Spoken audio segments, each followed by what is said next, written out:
Thank you, sir. Please continue to eat as I talk and get through my spiel. Good evening. I wanted to officially welcome you all to the Yellowjackets Athletics Hall of Fame and Distinction Ceremony. For those who I have not met, my name is Mike Bazemore. I'm the Director of Athletics at MSUB. On behalf of myself, thank you.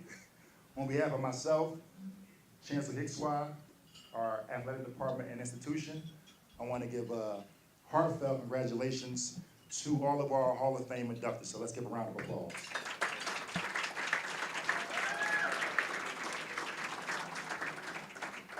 I have a list of thank yous I have to get through. First and foremost, I want to give a thank you to the Doubletree for the venue and catering, the MSUB Foundation for sponsoring our cocktail hour, and I have some announcements to make in terms of some winners. So bear with me. And I did not rig this competition. So our first winner of a Yeti cooler and a bottle of wine is Coach Janelle Becker. So yeah.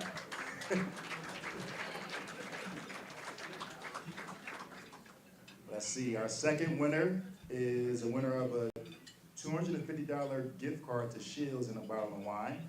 So Jim Ashcraft.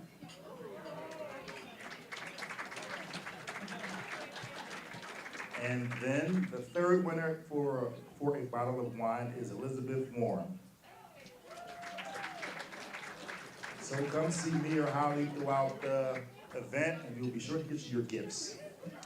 The other housekeeping item is for all of our Hall of Fame inductees. Tomorrow morning, Saturday morning, between 10 a.m. and 12 p.m. at the Foundation House, which is located on 2615 Virginia Lane. Make sure you stop by for a cup of coffee or tea and to pick up your special gift as a Hall of Fame inductee. As far as my other thank yous, I have to give a thank you to our administration team. So raise your hand, please, if you are always in the crowd. So Andrew Bonner is back there. We have Logan Tracy. Hayden Faulks, helping us out on the technicalities right there. Lindsay Knight. Yes. And Denise Winya, she was helping out with check-in right there. As well as Becca Gassner. There you go, Becca. And then last but not least, Holly West. Give a big shout out to Holly West. She's been the one that oversees our events and coordinating all the logistics to get you all here as well. Last but not least, Travel Himmelspot. Yes, he's going to be our MC tonight, and he actually moonlights for as our play-by-play announcer on the live stream. Let's see. I wrote down a word when I was thinking of what I wanted to say tonight, and that word was legacy. And this word has different meanings amongst all of us in the room, but I think the general awareness and reminder of legacy is the power of the human spirit and the great things we can do together. And so I look forward to hearing all of our inductees tonight from their perspective of their legacy. So I'll be appreciative of that. But before we transition to the program, I just want to give an update to the room in terms of the fall and the great things that we're doing in the department. We had a 3.26 department GPA. So out of 262 student athletes, we had 37 perfect 4.0s. We had 52 student athletes that earned all A's. And then we had 188 student athletes above a 3.0, so that's over 72%. So it shows we have quality students, athletes, and then most importantly, people. Then we also had two very big wins last night for our men's and women's basketball teams. And so they're playing hard, they're kicking butt as we come to the last third of the regular season as we gear up towards postseason. I want to update you all on our alumni base. So we have 1,844 athletic alumni, 473 that are living in Yellowstone County. We have 437 living in Montana total.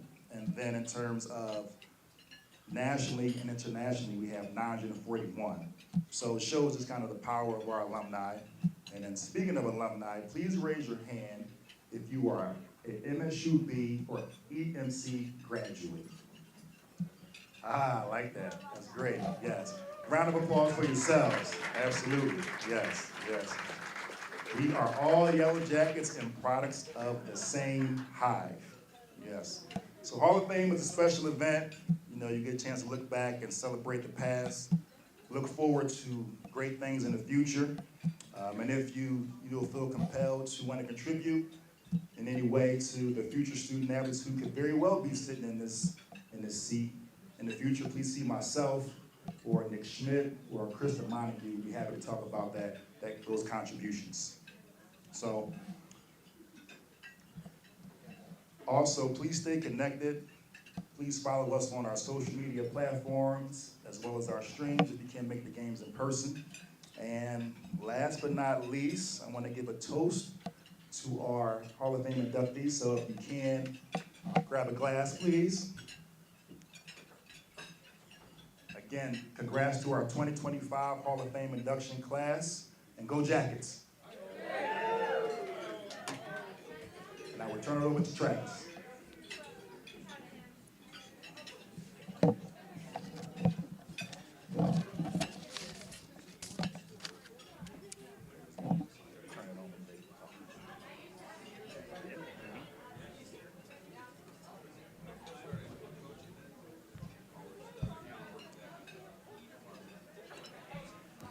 Thank you, Mike.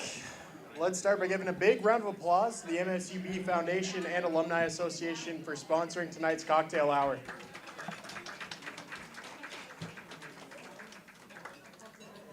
Tonight, you're going to hear the story and the history of 5 Yellowjacket greats. These standout Yellowjackets have showcased the unique spirit and character that have created the Yellowjacket Athletics legacy. Tonight, we celebrate our 2025 class of the Yellowjacket Athletics Hall of Fame. Steen Fredrickson, baseball.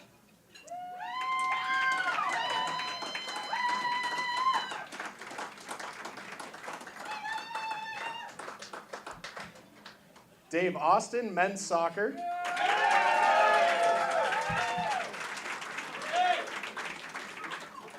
Barb and Carl Euland, honor and distinction.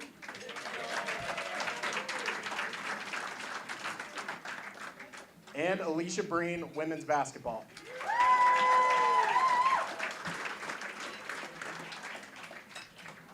Before we hear from tonight's class, let's talk a little bit about the selection process. Individuals may be nominated for the Athletics Hall of Fame and distinction in the following categories: student athletes, coach, athletic director, other person closely connected to the Yellowjacket athletics program, coach of the year, honor and distinction, or years of service and distinction. We have inducted 2 teams in recent years as well. Each nominee must have made a significant contribution to Yellowjacket athletics as a student athlete, coach, administrator, or other person closely connected to the program, or have made a significant contribution to business, education, coaching, athletic administration, or some other aspect of society since having been a Yellowjacket student athlete, coach, administrator, or person closely connected to the program. Additionally, individuals must have an honorable and respectable reputation or public image since leaving Yellowjacket athletics. Nominees are not eligible for induction until they have been out of the Yellowjacket athletic program for at least 5 years. Stronger consideration is given to those former student athletes who completed their degree and graduated from MSUB or EMC. With this edition of the 2025 class, we will have 186 total members and 2 teams in our Hall of Fame and distinction. Of the thousands of Yellowjackets who have come before and the thousands who will follow, this is truly an honor. Tonight, each honoree receives a beautiful golden plaque that will be on display at the Hall of Fame and Distinction area in Alterowitz Gym as well. Inductees will also receive a golden lifetime pass for all future Yellowjacket events. And finally, the moment we've all been waiting for, here to introduce Steen Fredrickson, former MSUB baseball coach Aaron Sutton.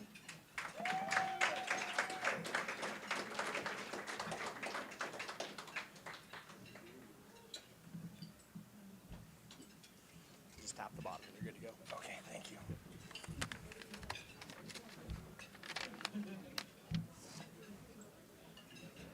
All right, they got me batting leadoff tonight. It's great to be back in Billings and see so many familiar faces. I have a lot of great memories here, and it's such an honor to have the opportunity to introduce Steen Fredrickson tonight. Before I get started on Steen, just want to congratulate the other 4 inductees, Dave, Barb and Carl, and Alicia.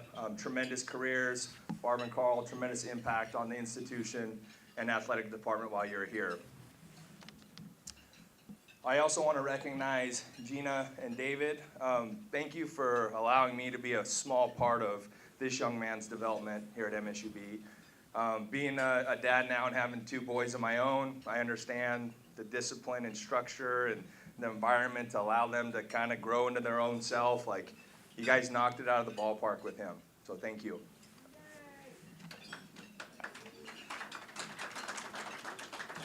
When I was getting ready to write this speech, I kept kind of circling back to, what was most important to Steen during his time here at MSUB, and it came back to his teammates.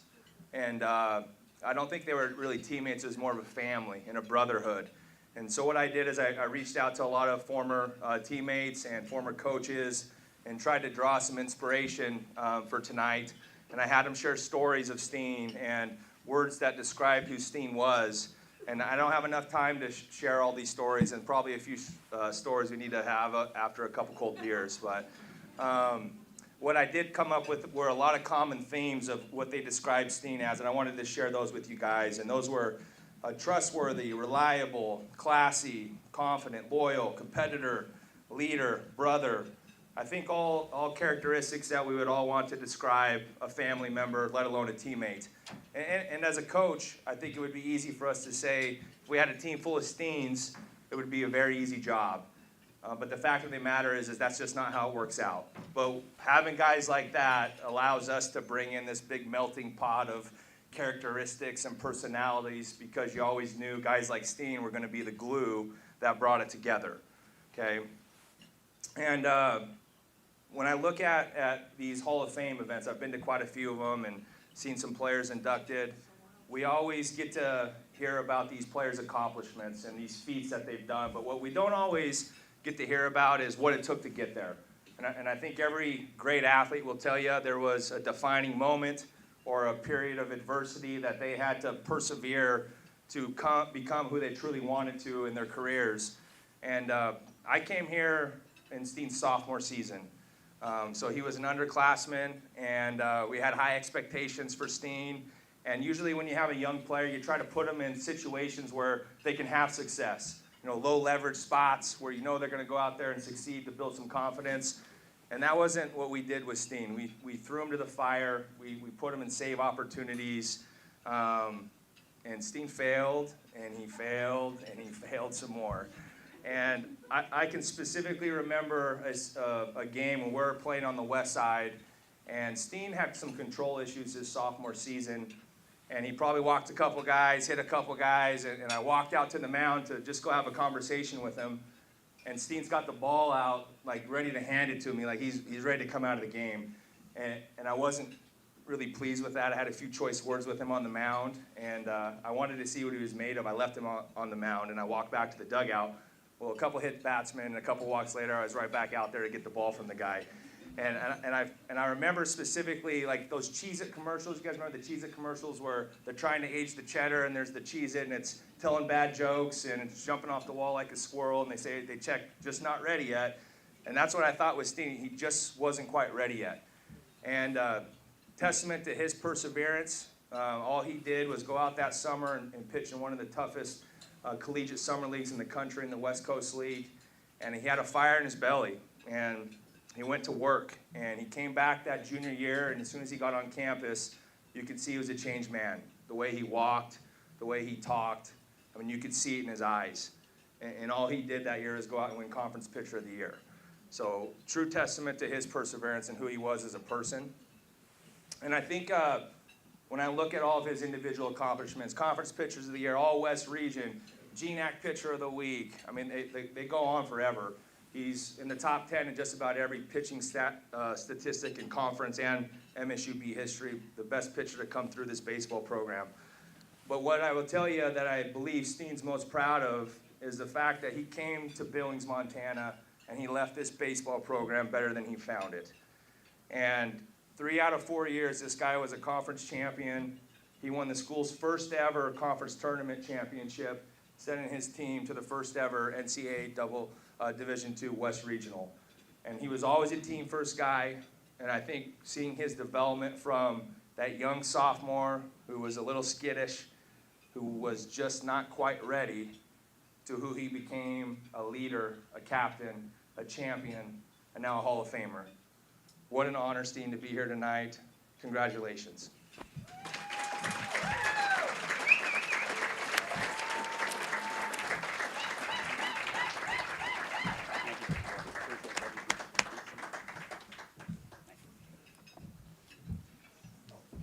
Good evening, everybody. Thank you, Suddy. I really appreciate it.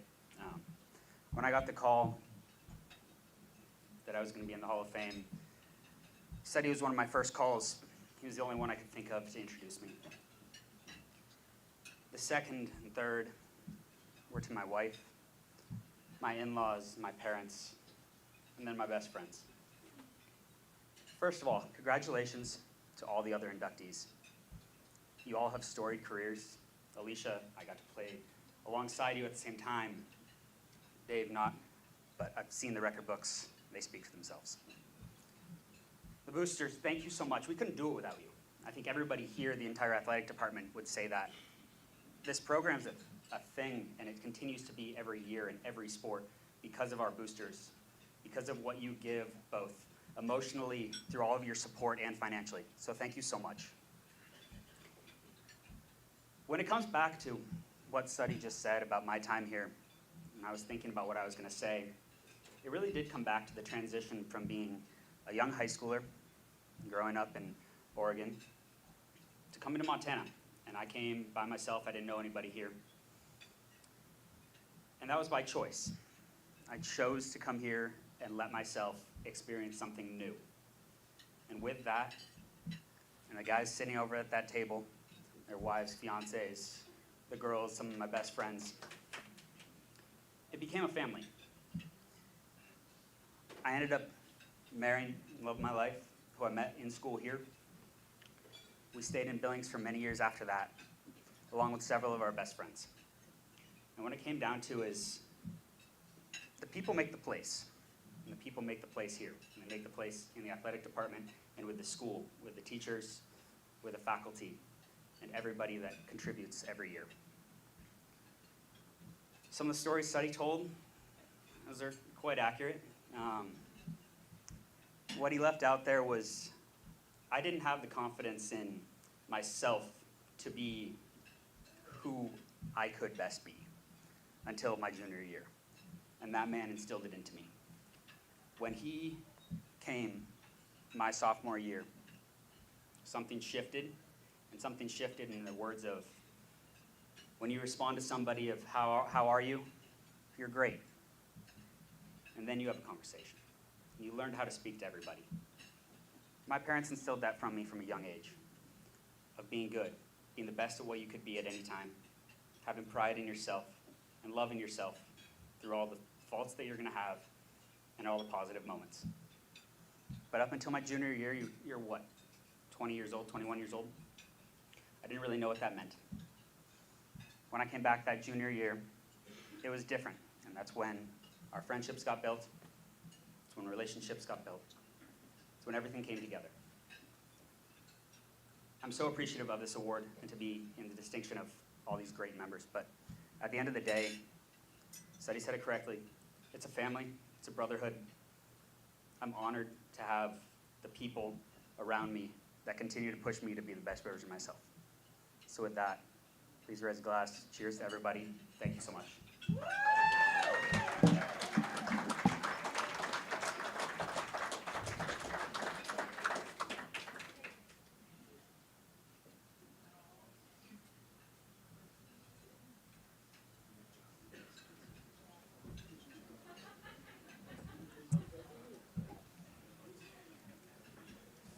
Thank you, Steen. Congratulations.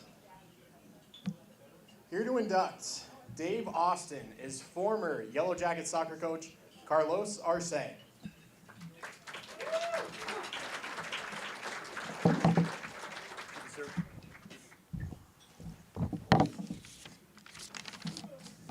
want to thank all of the groups and entities that create the Hall of Fame experience.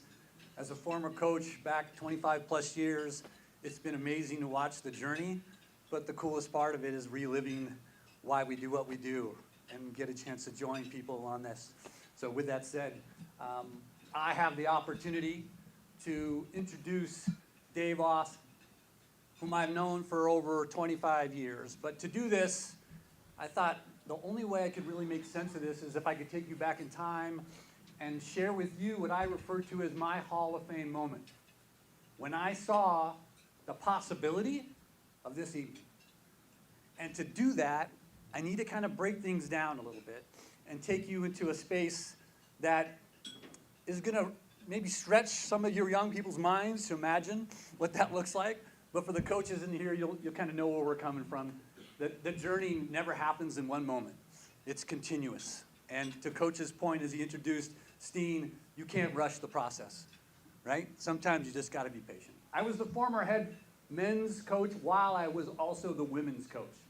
And this is important to note because if you learn anything about coaching male and female athletes, and I've said this loudly, the men's group, they're still not cooked yet. That's a lot of raw dough. So let me kind of walk you through what I think leads to the best way for me to explain my Hall of Fame moment. Dave was one of MSU men's soccer's pioneers. Back in the day where there were limited resources, there were limited games, there were limited wins, and by Jove, there were limited goals. And Dave Austin, if you've looked at the records referenced that list his background, you'll know that basically Dave was the highlight film. You come and watch the game. We may not win, but just be patient because Dave's going to find a way. Now, I don't get credit for recruiting Dave. I was introduced to him his sophomore year. And by the time I was introduced to him, I had a chance to hear his teammates talk about him. And they didn't introduce him as Dave, they introduced him as Trixie. And I went along with it.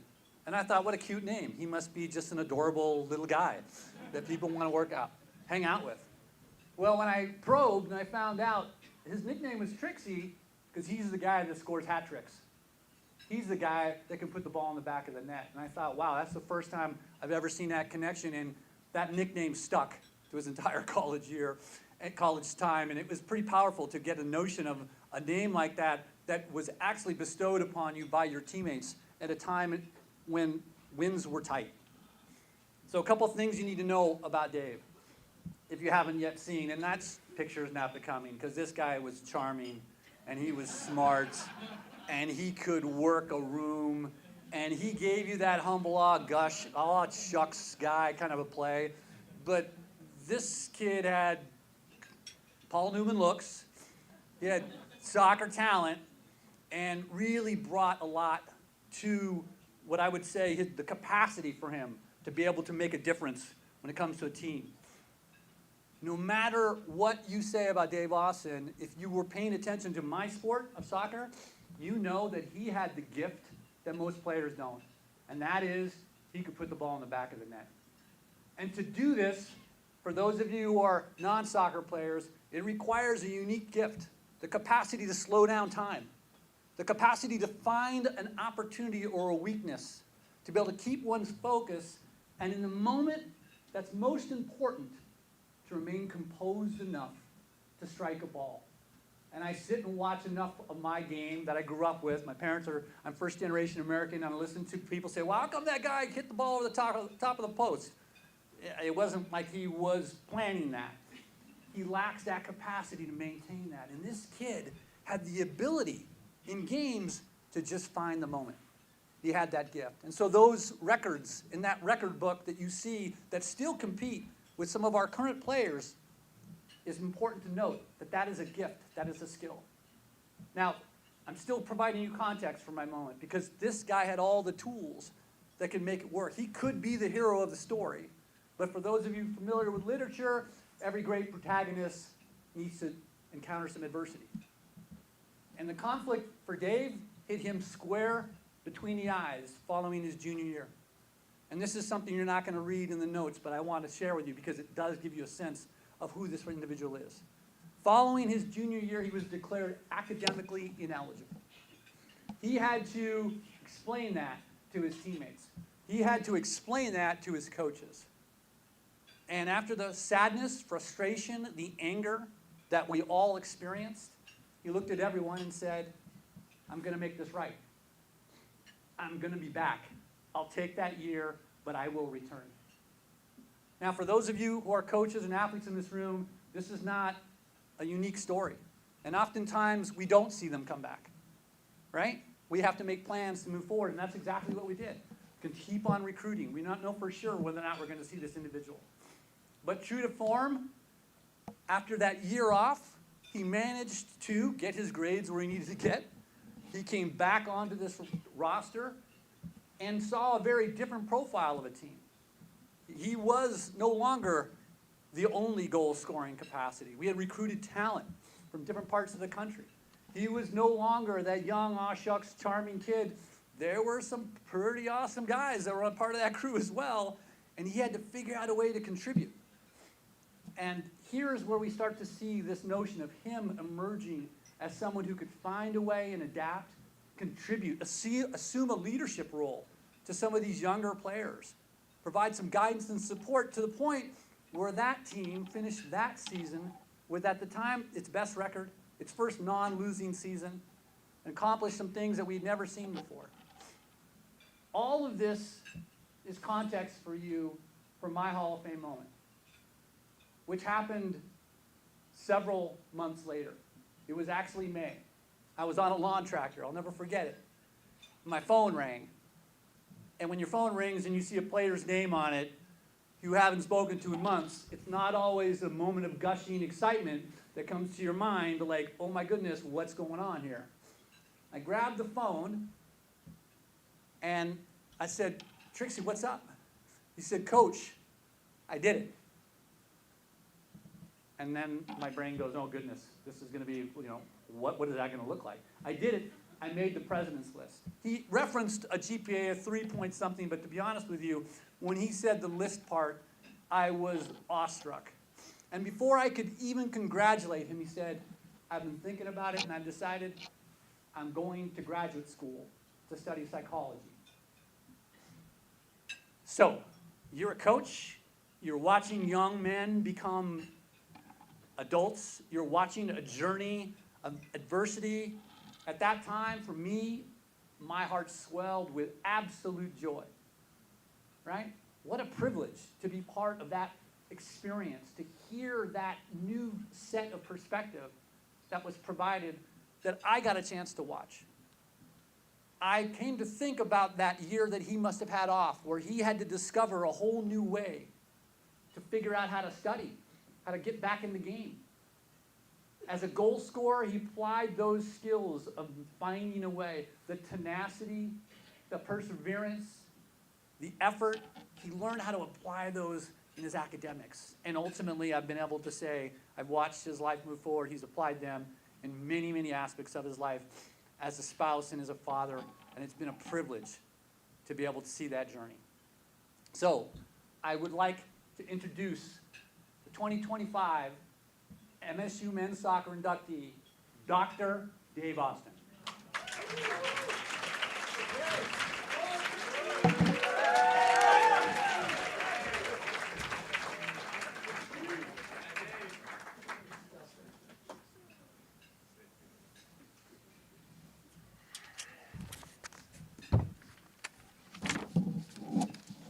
how you doing? Academic ineligibility. It's all right. Okay, well, yeah, thanks, Carlos. That was pretty interesting. Yeah, thanks for coming, everybody, especially the old-time soccer boys we got back there. So, yeah, we have a nice little soccer contingent here. It's all right. We have the SAC crew right here. All right, we're missing one of the rambunctious ones. But that's, all right, we can't get too wild, though, because my mom is sitting right over there. So chill. Oh, let's see, my family showed up, so that's refreshing. But anyways, I thought no party would be complete if we didn't bring old Kev along. Okay? So I'll tell you about it later. Anyways, but yeah, speaking of the older guys, it seems like a few lifetimes ago since we were here doing this whole soccer thing. Okay, and actually, I was thinking about it, and that point was really driven home when Holly West called me and she told me I was being inducted into the Hall of Fame. One of the things that she asked for was a high-quality digital photo of me in my playing days. Okay, and okay, so I said I can't do that. I could get you a Polaroid, okay, or I could get you maybe some actual newspaper clippings. Okay, but I mean, this is what you get here. I mean, hey, Carlos, come on, man, I'm pretty. But anyways, yes, I did go by a different name back then. I was known as Trixie. It was these guys back here that gave me that nickname. Yes, Trixie, T-R-X-I-E. Okay. And yes, that name did stick. People didn't know me by Dave Austin. Nobody knew my name on campus after a while. And that kind of bled into the entire Billings soccer community after a while. People still don't know my real name. They just say, hey, what's up, Trixie? And actually, my daughter and I, we were at Albertsons probably a couple years ago now, and we were just doing our shopping, and we hear a guy start yelling from across the store, okay, and he was walking towards us, and I'm like, oh boy, what's about to happen here? Okay, but when he got closer, he's like, hey, yo, Trixie, what's up? Okay, and I hadn't seen this guy in about 20 years, okay, and so, you know, we just did the whole hugging, catching up a little bit, and the entire time I could feel my daughter side-eyeing me, okay? And so after we were done talking, he left, and my daughter was just sitting there still looking at me. She's like, Dad, your name is Trixie? So I had to explain that one a little bit.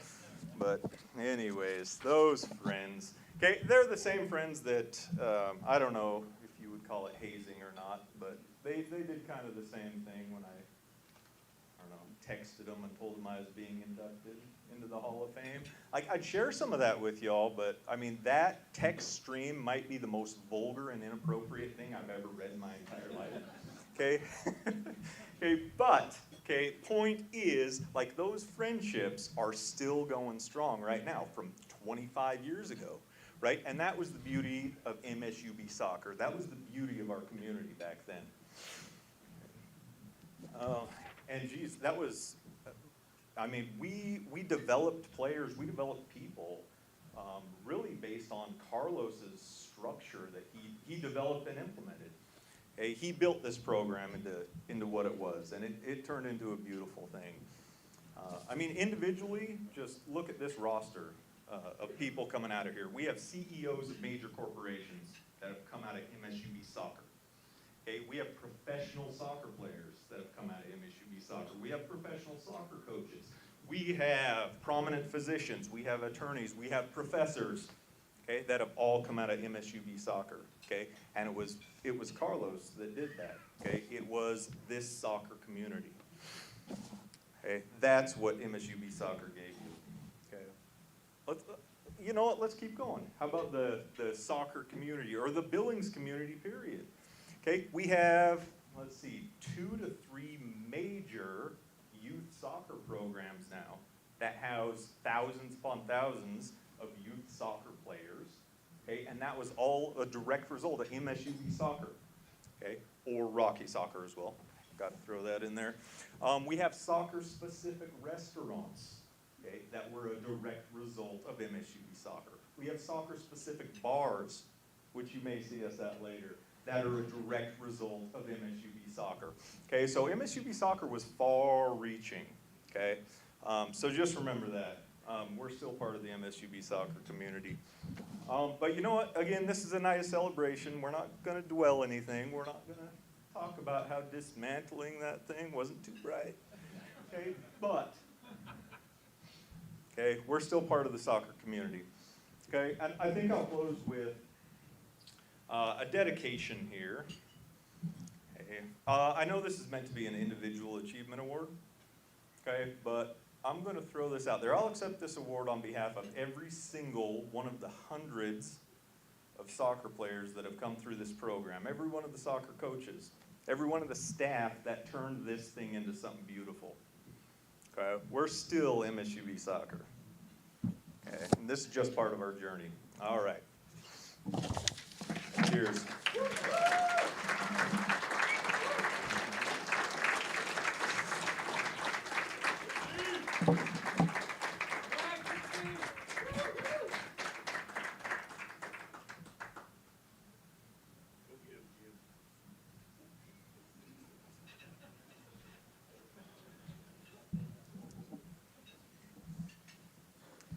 Thank you, Dave. Congratulations. Here to introduce Bob and Carl Euland is another Yellowjacket Hall of Famer, class of 1997, Jim Downs.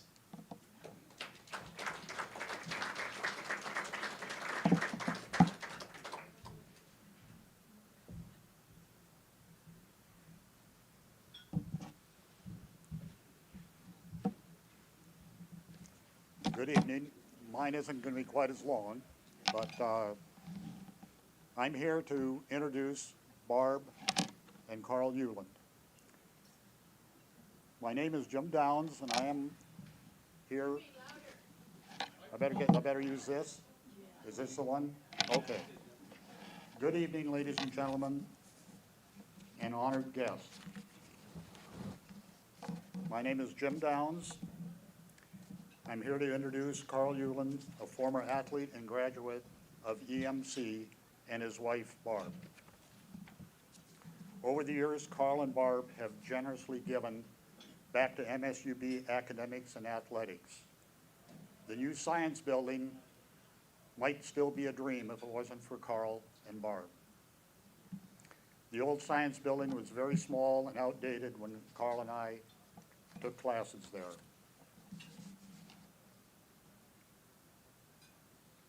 We took classes there in the latter 60s, so it's been quite a few years.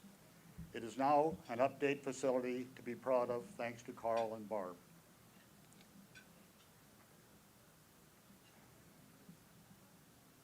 Carl and Barb, their generosity has found an athletic scholarship for student athletes at MSUB also. Carl and I met here when it was EMC in the late 60s. Carl was from Butte, America, and I was from Scobie, the center of the universe. We were both biology majors and chemistry minors. We're fortunate to have very good instructors, which really set us on the right path for our higher education. EMC also allowed us to pursue our athletic dreams. It was small enough that if you wanted to participate in a minor sport, you were more than welcome and usually never turned down. Carl and I were teammates on the cross-country team and the track team. Carl was a great teammate, always upbeat, and had a great sense of humor, which kept everybody loose and ready. I really believe that Carl preferred track to cross-country. With track, he only had to run a half mile on a nice flat track. With cross-country, he had to run 3 miles up and down hills and over bad terrain.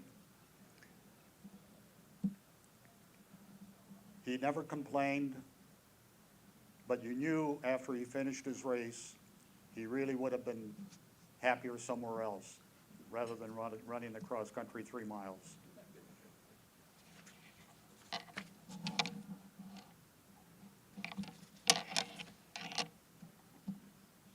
Both teams were very successful while Carl was here. Carl set new records in the half mile and was on the record-setting mile relay team. Carl and I became very good friends while here at MSUB, still EMC to us oldest. We roomed together for 2 years, and what I will always remember about Carl's friendship is when Sheila and I got married a year after graduating. I was in the Army after being drafted. We had planned a very small wedding and had sent out no invitations, expecting just family to be there. But by word of mouth, Carl must have heard about the wedding and showed up. What a truly wonderful surprise.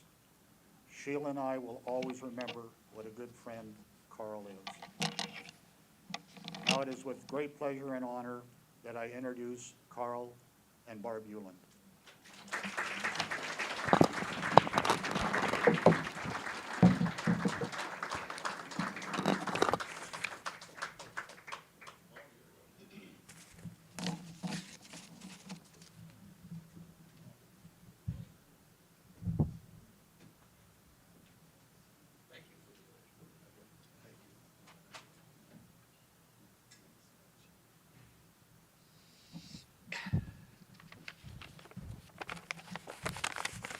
So which one do we use here? This one? Everybody can hear me? Go Yellowjackets.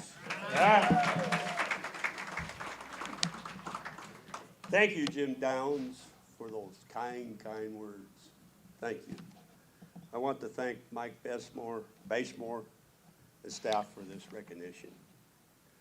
I also want to recognize the other great athletes that have been selected here today. Dave Austin, Alicia Breen, and Steve Fredrickson. With me here today, I would like to recognize my older brother, Ray Euland. Ray? It was Ray who I followed to EMC back in those days. I also want to recognize my oldest son, Anthony, and his wife, Patty. My middle son, Aaron, my youngest son, Andrew, and most importantly, my wife, Barbara. Barbara has been my foundation. With me, she is recognized with this honor. She has lived through all our challenges.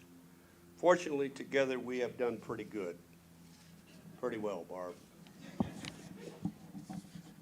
While attending EMC back in the day, I was one of the better experiences of my life. The parties, the football games, the basketball games, the baseball games, the competing in track, attending science classes, meeting new friends, teammates, traveling to track meets and studying, etc., etc. I was able to forge new friendships, some lasting for a lifetime. Starting my sophomore year, I lived off campus, and back then, living off of campus is something you relished to do. For 2 years, one of my roommates was Jim Downs. Jim was a tremendous middle distance track star. He was previously honored and selected to the Athletic Hall of Fame. He was also an outstanding student in science classes. He and I attended classes together. When test time come around, he always beat me, getting a better grade, Jimmy. My sophomore year I was injured in a track accident in the kitchen working for Saga Foods. I had burnt my ankles and ended up in the hospital getting skin grafts. Fortunately, I recovered in time to participate in track in the spring. Because of my hospital stay, I remember Professor Gloge granted me time to study and pass a difficult organic chemistry class. He gave me time to pre-work my homework. I passed the final and was forever grateful to Professor Gloge.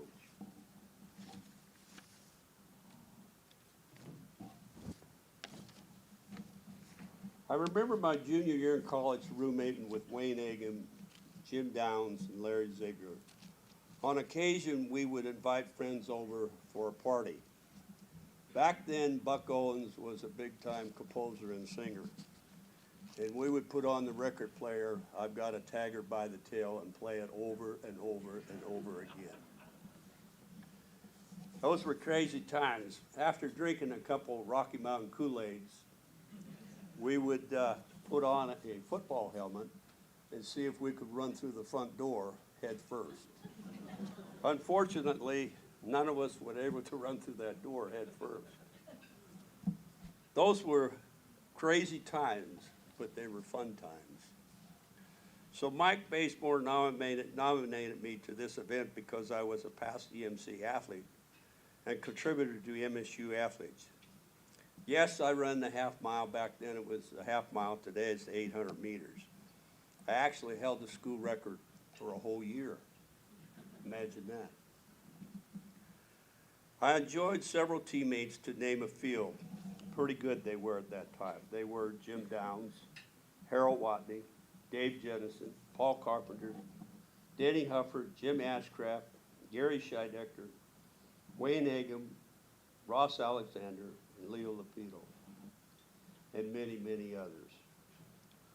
One time I remember we traveled to Rapid City for a track meet, and on the way back we ran into a hell of a snowstorm. Lord and behold, we ended up that evening sleeping on the gymnasium floor in Gillette, Wyoming. We returned the next morning via train, and the train was half passenger train and half cargo trains or boxcars. Some of us ended up riding in a boxcar getting back to Billings.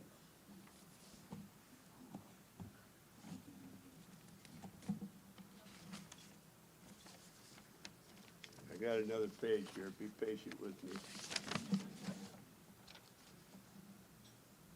Well, I made it through Easter with a major in biology and a minor in chemistry, and I was never on the honor roll student. I was just happy to get a diploma. I really believe it was the ranch life, and especially the college days of meeting students, professors, studying hard, and participating in sports that gave me the foundation to be successful in life. With my wife, Barbara, we were able to put together some assets along the way. To me, Barbara, success is not just measured in how much we have gained monetarily, but how much we can give back. We plan to continue donating to MSUB and other like institutions. It was a pleasure attending EMC and being nominated to this Hall of Fame. Congratulations to those other nominees. From Barbara and me, thank you, and go Yellowjacket.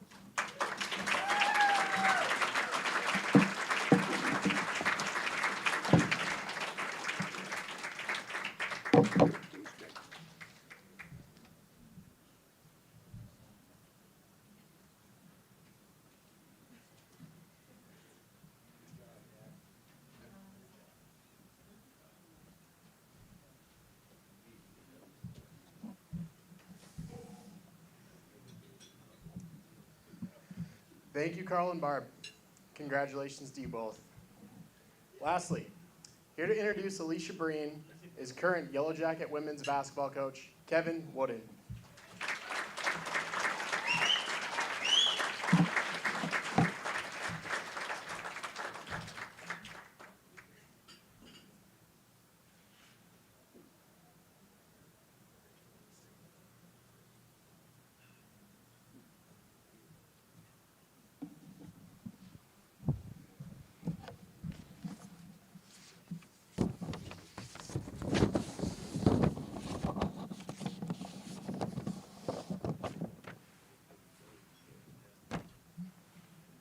I'm way more nervous than I was with 2 minutes left last night.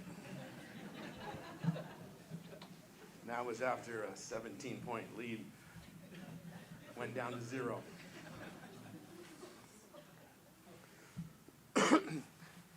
I'd like to congratulate the other inductees. Steen, I was here when Steen was here. Great player, great person. Dave, it was really interesting to hear your story. And Barb and Carl, I've met you before. I appreciate all the things that you continue to do financially and just in general for our university. It was great to see Coach Sutton today, Sutty. Last time him and I hung out was at the after the Cody Johnson concert, and I was doing karaoke with him that night. And I've only done karaoke like 2 times in my life, so I hadn't seen him since. Thanks to everyone for coming tonight, especially my current players and people here to support Alicia. 2 of my adult children are here. That was weird. I don't think I have any non-adult children. My oldest daughter, future son-in-law, and mom are watching online from afar. Alicia is very loved by and important to my entire family. I've been under the weather for actually more than a week recently, so I think I'm going to speak longer than I'm supposed to, but I get kind of teary-eyed a little bit from this cold, and my voice starts to crack and stuff, so just bear with me. Alicia, thank you for asking me to introduce you tonight. I'm not surprised by the large number of family, friends, and teammates who are here to share this special night with you. I think this is the 9th time I've been able to introduce a Jacket Women's Basketball Hall of Famer, so I can't say this is my most important introduction, or you're my favorite, or you are a GOAT, as many of the others are here tonight too, and they may get upset. I can say, however, it is a great day to be a Jacket, and I'm very humbled to introduce you. Alicia comes from the great town of Choteau, Montana. I've been fortunate to get to know her family and community firsthand over the years, and I've gotten close with Jerry, Kayla, and all of the Breens. I know how proud you all are of Alicia, and I thank you for your support of her and our women's basketball program. One of the best things we have done in our program is playing games at small communities like Winifred and Choteau the past 2 years. I know the game at Choteau last October was an amazing experience for Alicia, and I enjoyed seeing her share it with our current team and the entire Choteau community.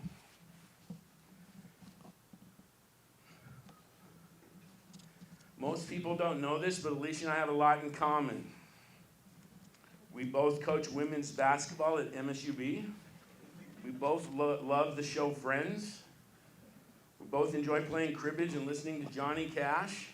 Believe me, when I found out she liked those things, I knew I had recruited the right one. We were both known for double-doubles in our playing career. Alicia posted a school record 25 of them at MSUB, including 18 in her senior year. She did hers with points and rebounds and narrowly missed a triple-double with assists on multiple occasions. I did mine playing intramurals at Carroll College with points and points allowed by the player I was guarding. Alicia's recruiting story to MSUB is quite unique. She caught my eye early in her high school career, but I didn't think I had much of a chance as many D1 schools were interested, and she was playing with the Northwest Blazers, where a lot of players from Montana go to play, but very few of them return to Montana. Then the summer before her senior year, she verbally committed to Idaho State. Later that summer, she called ISU to check on things and found out they didn't want her anymore. Very unprofessional on their part. To this day, I know that whole situation makes her angry, and she isn't very fond of that head coach, who is still there, by the way. I, for one, love that guy.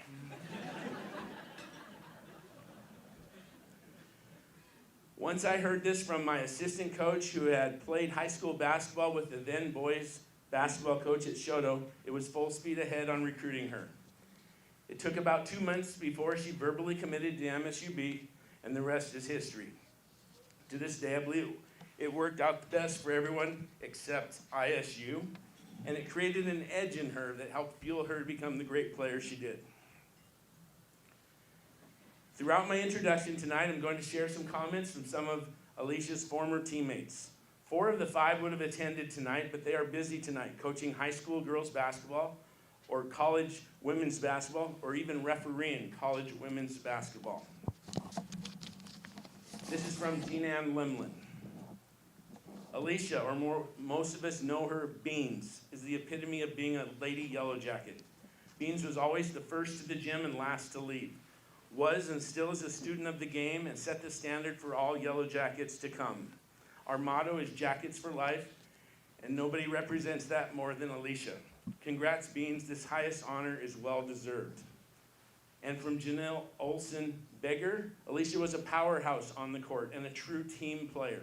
Her fierce competitiveness pushed all of us to elevate our game, and her unwavering dedication to the team was evident in every practice and game. Alicia welcomed constructive feedback with open arms, using it as a tool for growth and improvement, which inspired those around her to do the same. Beyond her skills and tenacity, her loyalty to her teammates created a supportive atmosphere that made us all feel like we were part of something special. Playing alongside Alicia was an unforgettable experience, and her impact on our team will always be cherished. I'm extremely thankful to now be on the sidelines with her in a different capacity that she equally excels at. Statistically, Alicia Breen compiled a ridiculous resume. You can read about a lot of her statistics and honors in the program tonight, or if you have a couple days to kill, you can go online to our website and check them out. Please know Alicia isn't only ranked first time at MSUB in points scored, made free throws, and minutes played. She is first all-time in the GNAC as well. Some of her honors include she was first-team All-American, GNAC Conference and West Region MVP, and an academic All-American too. I don't have time to tell you about all of her awards. Heck, she was even named the Outstanding Senior Student at MSUB in her major too. Next are some comments from Quinn Peoples-Carter. Alicia is an exceptional competitor and a remarkable leader both on and off the court. Her skills on the floor speak for themselves. The versatility she displayed by excelling in both guard and post positions made her an unstoppable force. This dynamic ability allowed Alicia to consistently adopt a team-first mentality, always doing whatever it took to ensure her team's success. I truly believe she embodies the essence of what it means to be a Lady Yellowjacket, doing whatever is necessary for the team and leaving it on the floor night after night. Alicia's skill set is extraordinary, a once-in-a-generation talent that made everyone around her better. Congratulations, Alicia, on this outstanding and well-deserved achievement. I feel incredibly fortunate to have been your teammate and to have witnessed your incredible talent firsthand. And from Taylor Edwards. Alicia was an extraordinary individual who has not only excelled in the sport, but also has been a beacon of leadership and inspiration for all of us. I couldn't be more honored to give you information about her incredible journey. From the very first day she stepped on the floor, it was clear that Alicia was destined for greatness. Her skills were unmatched. Her dedication and commitment to her craft was unparalleled. And her passion for the game was contagious for all of us. She was a cold-blooded competitor. She loved winning, and she would do anything to put herself and her teammates in the best possible position to do so. Man, that sickness is just starting to hit again. She loved winning, and she was extremely intentional with everything she committed to. She set the standard for her entire program, and she never wavered on what she set out to accomplish. Off the floor, Alicia was just as impressive, whether it was organizing team events, mentoring young players, or simply being a shoulder to lean on. She was always there for us. Her positive energy and infectious laughter made even the toughest days a little brighter. I can still vividly remember all the nights we spent together on her couch, watching Grey's Anatomy as we battled our way through our injuries. Beyond all the laughs and victories, Alicia taught us the true meaning of teamwork and perseverance. She showed us that being a leader isn't just about being the best player. It's about lifting others up, pushing through challenges, and never losing sight of what really matters. Alicia was born to lead. So here's to you, Baines. Congratulations on this well-deserved honor. Unlike my seniors this year who have been together for 4 to 5 years, Alicia didn't really have a class she belonged to. That was mostly my fault. Her freshman year, she joined a team who was driven to succeed, as we had failed to make the regional tournament the year before, and we all knew we should have. Alicia was the only freshman on the team who got to play, and her minutes were limited early in the season. Her work ethic was evident even when she continued to improve. Our team won the GNAC regular season championship and was ranked number 2 going into the West Regional. It truly was a dream team, as we had great talent, depth, senior leadership, and a team-first mentality. That team had to overcome more adversity than any other team I had ever coached. We lost 2 starters to ACL injuries in January and February, and a third player's sister died of cancer right before regionals. Alicia's role on this team went from hardly playing to playing some, to playing a lot, to being a starter, and eventually to an all-regional player posting double-doubles. I truly felt that team had a legitimate chance to win the national championship, but we fell short by the narrowest of margins in the regional championship. Her sophomore and junior seasons were very successful. She began to establish herself as one of the top players in both the GNAC and the West region. Our team qualified for regionals her junior year, and she was the GNAC preseason player of the year for her senior year. In early November, she tore her ACL and her season was over in one of our first exhibition games. That was a tough year. Another teammate of hers tore her ACL, and another starter had to redshirt to spend the last couple of months with her dying mother. Our record wasn't great, but we knew the following year would be different. Alicia dedicated herself to coming back at a level I'd never seen before. She was relentless with her training, and she developed a greater appreciation for not playing. She always had a high basketball IQ, and she became a coach that year in my mind. Her second senior season began with high expectations, but you never truly know how one will come back from an ACL. It didn't take long for her to answer that question. Her season was remarkable. She played at the highest level, and her consistency was unmatched. Our team finished 4th in the GNAC. We were 12-8 in conference, but 0-6 against the 3 teams above us. We were ranked just outside of the top 8 regionally late in the season. We had a great team, we just couldn't quite get it right. We played in the GNAC tourney in Alaska and beat the 5 seed by a single point in the first round. And then the magic began.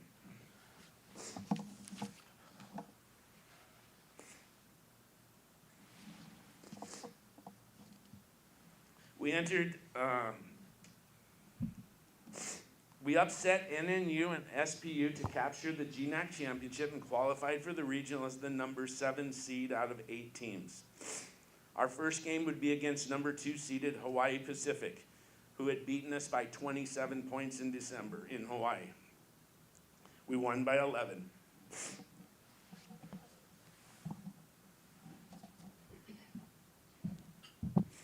Our semifinal game would be against the University of Cal San Diego, ranked number 3. They had only beat us by 28 earlier. We won by 2.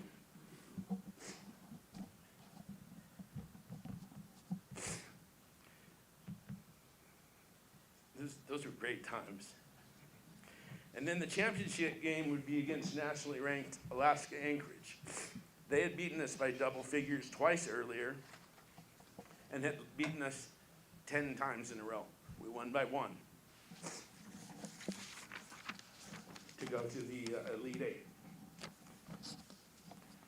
I believe Alicia's second senior individual and team season collectively is or is as close to being the best NCAA season in men's or women's basketball in the history of this state. I would put it up against any of them. And last are Bobby Knutson's comments. She was tough, she cared, and she was loyal. 3 qualities I rarely see matched since she's graduated. Alicia came into the program as a freshman when I was a senior. I was harder on her than anyone else. A few of my teammates were concerned that a freshman would be getting playing time. I told them if they wanted to be good, she had to play. She had to be tough to survive and contribute, especially as a freshman. I only had to meet her at half court and yell at her all the way back to the locker room one time. I did that to Bobby once too, so that's okay. That's pretty good knowing how demanding I was. I was tough because I knew she was tough enough to take it and we needed her. Throughout that season, she broke down to me a couple of times because she didn't feel like she was giving enough. What freshman ever had that mentality? She cared. I told her to give it time, relax, it'll come. She went on to average a nearly double-double in her first regional tournament and helped us to the Sweet 16. She could have gone to any school after her freshman year, but her loyalty kept her at MSUB. One-of-a-kind player, one-of-a-kind human, and a damn great friend. I knew she would be special, and she was. How lucky was I to get to play with Alicia Breen. In closing, Alicia, thanks for coming to MSUB to play for me, and thanks to Idaho State for letting you go. Tonight is all about you and your Hall of Fame playing career. You and I have gone through a lot together. You've been a part of 3 of the 4 greatest seasons in Yellowjacket women's basketball history, 2 as a player and 1 as a coach. And I'm hoping we can finish off the best one ever in the upcoming weeks. We have hugged each other, yelled at each other. Well, that was probably me. Wrecked on a jet ski in the Atlantic Ocean together. I was very scared. Agreed and disagreed together. Visited countless states and multiple countries together. Played cribbage, golf, and racquetball together. Laughed and cried together. Coached together. Won championships together. Experienced heartbreaking defeats and injuries together. And most importantly, just got to hang out. You have developed into an amazing coach and mentor for your women's basketball players, and your incredible story is still developing on and off the court. Thanks for accepting my offer to coach with me 7 years ago, and for all you do for me and our women's basketball program. Congrats, and Jackets for life.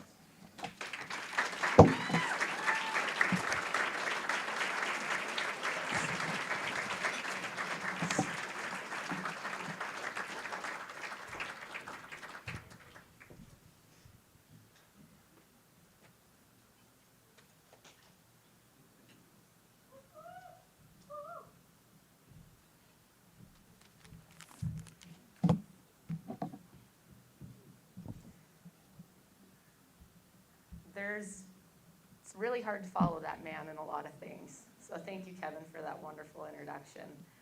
We'll come back and talk about Kev a little bit later. Congratulations to the other 3 inductees. Barb and Carl, you have no idea, especially being a student athlete and now a coach, how much it means to have boosters that truly care. I appreciate all that you've done for us. Dave, congratulations on a wonderful career. And Steen, you were one of my favorite people to watch. A lot of people don't know we had a really successful, obviously my senior year was very successful, but the baseball team was right behind us. Our season ended, they were picking up. I think they had a tough start that year, but we came on hot, and it was really fun and showed what MSUB really is about when teams are winning games and you're on the road, all huddled around one phone, and then you get text messages and videos afterwards, and there's 20 baseball kids sitting with a phone on a ball bucket watching you win a regional game. So congrats to you. Very happy for you.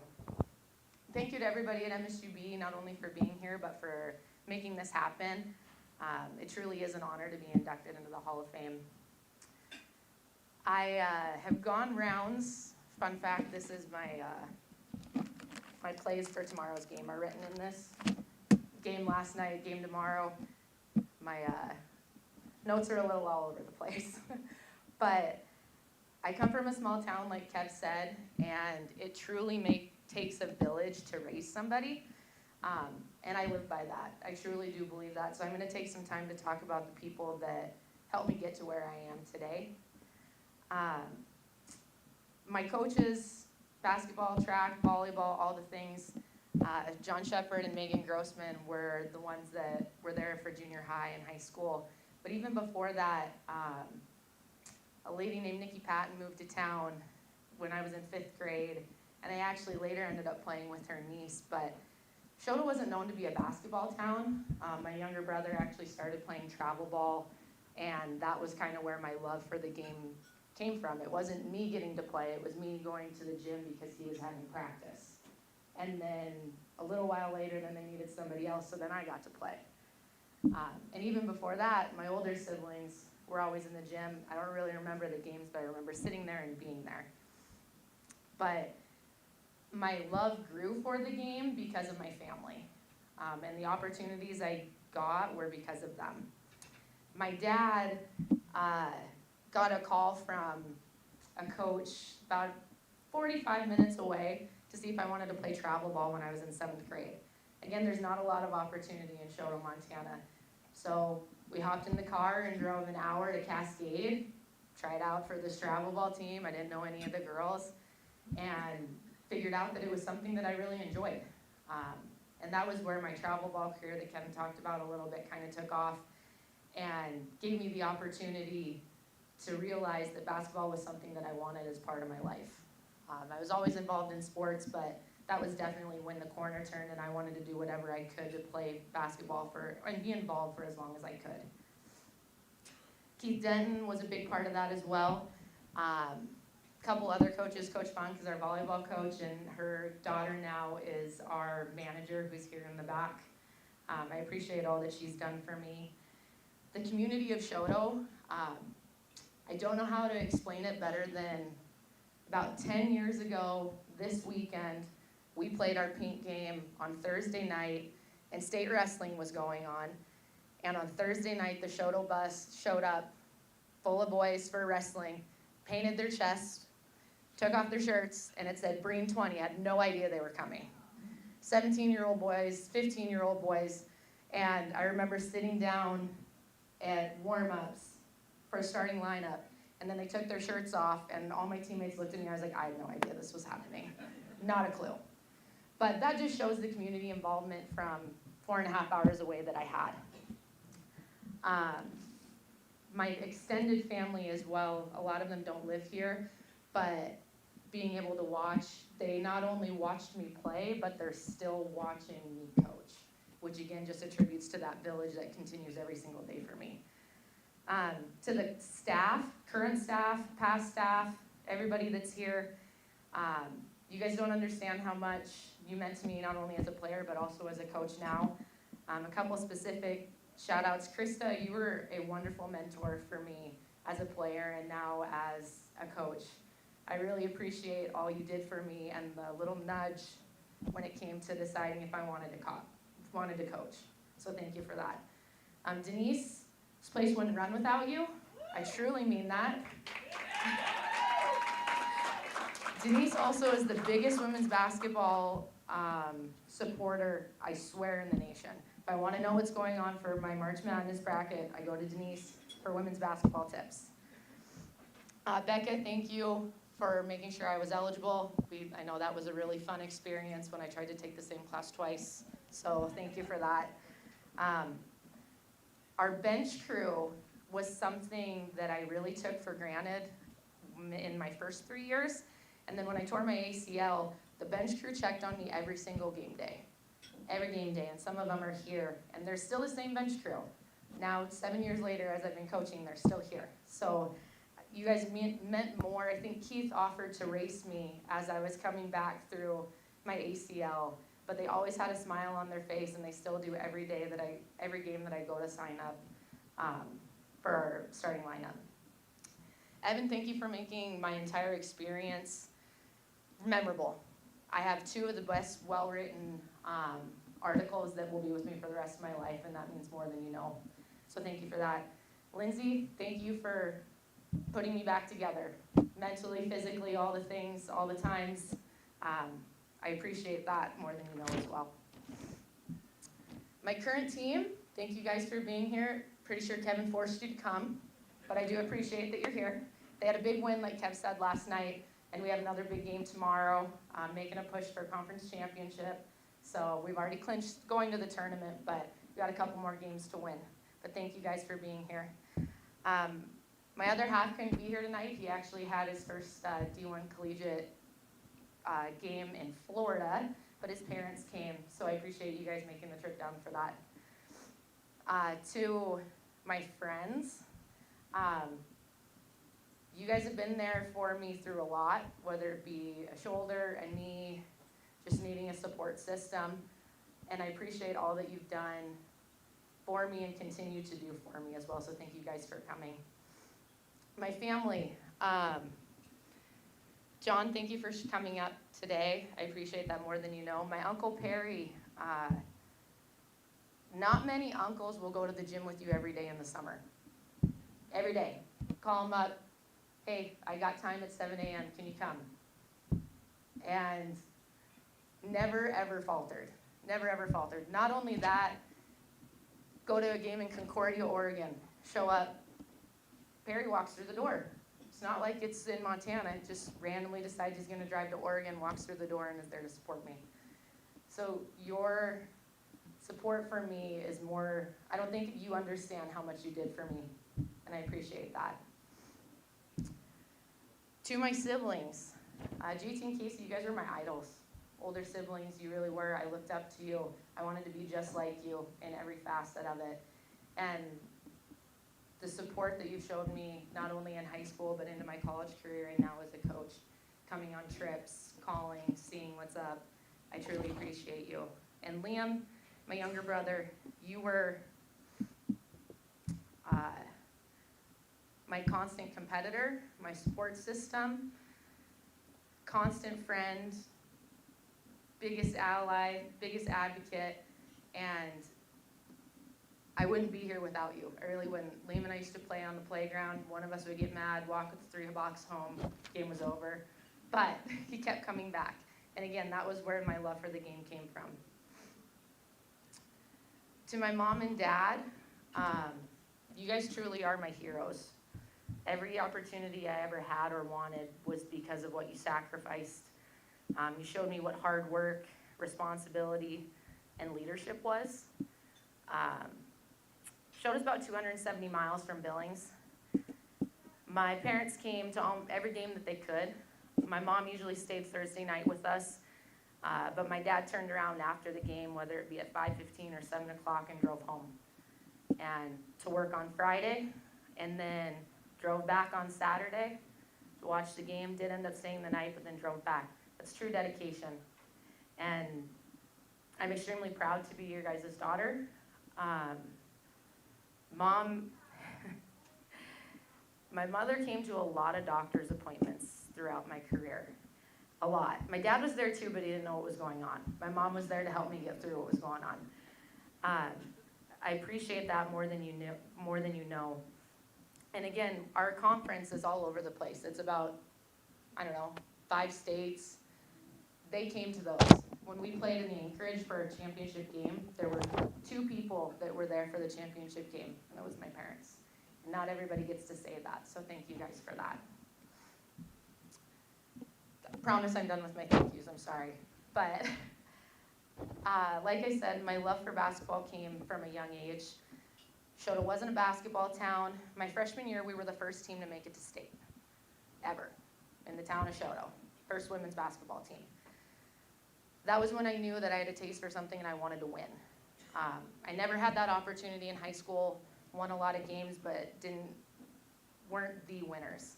When I showed up to Billings, my freshman year, we had our team dinner at Kev's house, first one of the year. And captains were talking, and all 3 of them are actually sitting at that table right now. And the comment was made that we're going to win a national championship. That was what was said.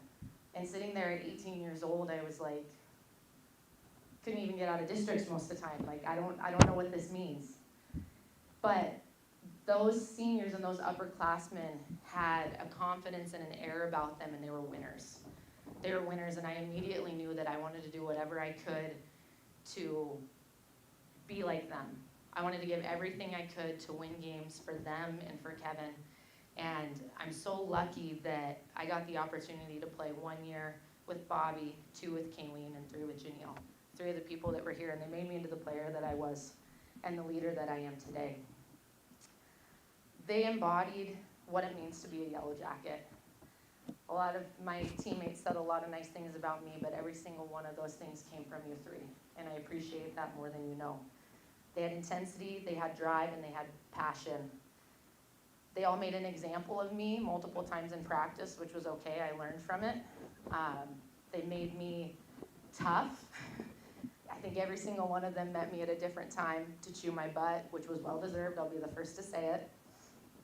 But they were building me up. I had to step into a role my freshman year that I wasn't necessarily ready for, but the constant encouragement from them gave me the confidence that when it was my turn to step up and do it, I could do it. My freshman year, the bar was set really high. We went to the Sweet 16, we went through a lot, but that was just the building blocks to what my career became. My sophomore year and my junior year were both extremely successful, but one thing I want to talk about is I think the best thing that happened to me as a person was the year I tore my ACL. 10 years ago, never would have said that, but tearing my ACL gave me perspective on what this opportunity truly meant. It's an opportunity, but it's also an honor to put on a Yellowjacket uniform. I had that taken away. It made me realize that getting up every day and working hard for Kevin and my teammates was what I truly wanted to do. But more than anything, I started to develop relationships. I spent a lot of time in the training room where I met a lot of these baseball players, a lot of the volleyball players. They were freshmen, little baby freshmen then. Yep, you guys. But I had a whole new perspective on what it meant to be in college athletics. Not everybody gets the opportunity, and I was gonna do my damnedest to do the best that I could. I really was. I saw the game from different eyes. I hope that I helped my teammates more the year that I was on the bench to prepare them for the year that we then would have. My senior year was nothing short of spectacular. Kevin already talked about it. The things I remember the most, though, we went to Disneyland and Kevin lost his phone and we actually ran it over on a roller coaster. He dropped it off of the roller coaster. We left the roller coaster, didn't know where Kevin was at, and he was looking for his phone because it literally got run over.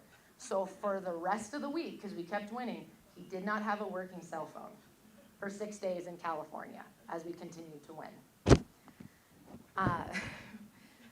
But we went to the Elite 8 that year, and that was the one time that I had my entire family in Sioux Falls, South Dakota that was able to come to a game. My mom's from Minnesota, and at that game I had 40 plus people that came to celebrate the end of my career. And that's exactly what it was. It was the perfect ending. We made it as far as we could. We gave everything that we had, and we were not the best by any means, but we played the best when we needed to. My time at MSUB was nothing short of special. It was an absolute privilege and honor to wear a Yellowjacket uniform and suit up every day for Kevin. Kevin has turned into one of my best friends, and I'm so very happy that you took a chance on me 15 years ago now, or however long it's been. Seems like it's been 15 years. Kevin has built something extremely special here. The women's basketball program is second to none, and I truly believe that. The only reason that I'm still here coaching is because of you. You gave me an opportunity. You developed me into the leader that I am and the coach that I am. But I appreciate everything you do for me, you do for your team, and you do for everybody that's come through your program. And it isn't every day that somebody cares as much as he does. I'm so grateful for my teammates, everybody that I had the opportunity to play with. Another thing that points to how Kevin has developed this program is the fact that as I was looking through it, I think 13 of my teammates are coaching or have coached at the high school or collegiate level right now. And a lot of them can't be here today because they're reffing, they're a GA, they're a coach and whatnot. But not many programs can say that as well. So to wrap all this up, MSUB has changed my life. If it wasn't for Kevin, I wouldn't be here. Most of these people wouldn't be here as well. And I haven't left. I played for 5 years. It was a wonderful 5 years, memories that I'll cherish forever. And I've now been coaching for 7. So again, this is something that is a complete honor, and I appreciate standing up here with the 3 other inductees, but also my table full of other fellow Hall of Fame members, and it's a complete honor to be inducted into MSUB. So as we always say every day, the last time that we're all together, Jackets for life. Thank you.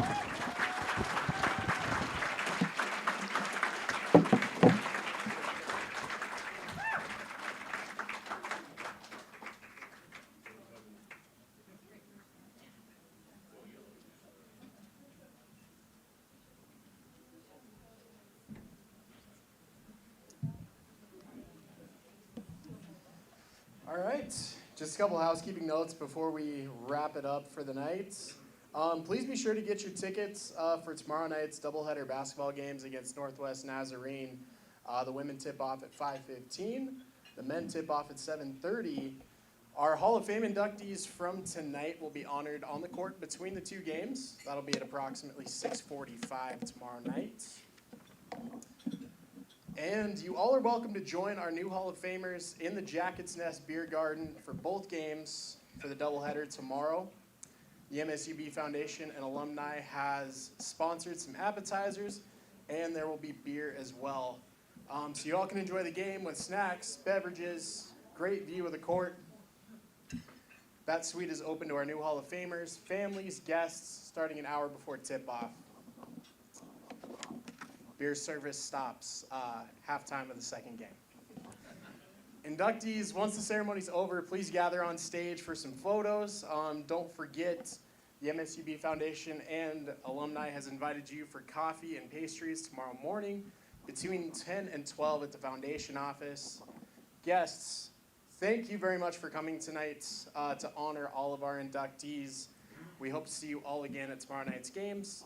The bar will be open until 10 o'clock, so please feel free to mingle, enjoy a beverage, and make sure you get your parking sticker. If you haven't done that, you can get it validated just outside the elevator. And I think that's it. Thank you all for coming. Have a great night.